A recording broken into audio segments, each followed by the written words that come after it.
From India നാളെ ഇറങ്ങിയാണ്. ഒരുപാട് സന്തോഷമുള്ളൊരു സിനിമയാണ്. മലയാളി എന്ന ടൈറ്റിലൊരു സിനിമ ഒരു മലയാളി നടക്കുന്ന രീതിയിൽ ചെയ്യാൻ പറ്റുക എന്നുള്ളത് എപ്പോഴും കിട്ടുന്നതല്ല. എൻ്റെ കരിയറിൽ ആദ്യമായിട്ടാണ്.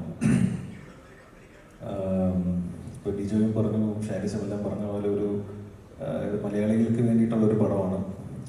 അവൻ്റെ ലൈഫും അവൻ്റെ വീടും കുടുംബവും ചെറിയ പ്രണയവും കൂട്ടുകാരും നാട്ടുമ്പുറവും അവിടെ ഉണ്ടാകുന്ന ചില പ്രശ്നങ്ങളും അത് തരണം ചെയ്യുന്നതും ഒരു സാധാരണ മലയാളി കടന്നു പോകുന്ന എല്ലാ ഇമോഷൻസിലൂടെയും ഈ സിനിമയിൽ ക്യാരക്ടറായ ഗോപി കടന്നു പോകുന്നുണ്ട്.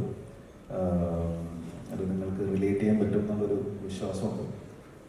സിനിമ കണ്ടിരുന്നു. സിനിമ രസമായിട്ട് വന്നിട്ടുണ്ട്. ഇൻട്രസ്റ്റിംഗ് ആണ്.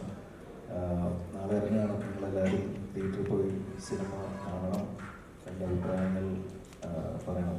Thank you.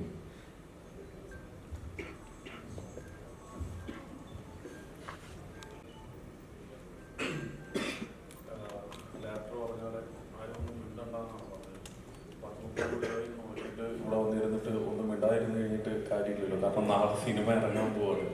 അപ്പോൾ എൻ്റെ ഇന്നലെ ഒരുപാട് പറഞ്ഞു കഴിഞ്ഞിട്ടാണ് ഇന്നലെ ഇതിൻ്റെ ഒരു കുട്ടി ടീസർ ഈ ഇതിന് ഇറക്കിയത്. അപ്പം അല്ലാതെ ഇതിന് മുമ്പ് വന്നിട്ടുള്ള കണ്ടന്റുകളെല്ലാം വെച്ച് ഇതൊരു ഭയങ്കരമായ തമാശ പടമോ അല്ലെങ്കിൽ ഒരു കൺഫ്യൂഷനൊക്കെ ഉണ്ടാവും എന്ന് ഓർത്തിട്ടാണ് ഇന്നലെ ഡിജോയും നിവിനും ഷാരിസും ഞങ്ങളെല്ലാം കൂടെ ഇരുന്നിട്ട് ഇങ്ങനെ ഒരു ടീസർ ഇറക്കിയത്. അപ്പോൾ എൻ്റെ ഫ്രണ്ട്സ് ഉൾപ്പെടെ എല്ലാവരും ഇപ്പം പറഞ്ഞു ഇത് ഇപ്പോഴും പിടികിട്ടിയിട്ടില്ല, ഇത് എന്ത് ടൈപ്പ് സിനിമയാണെന്നുള്ളത്.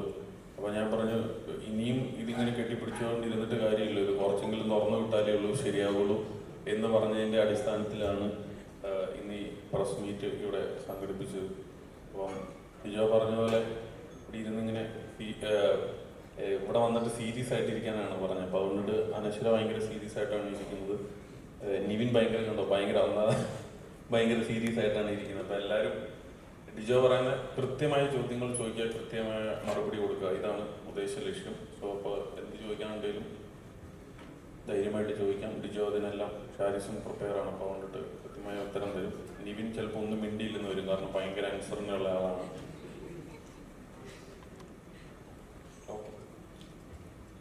എല്ലാവർക്കും നമസ്കാരം.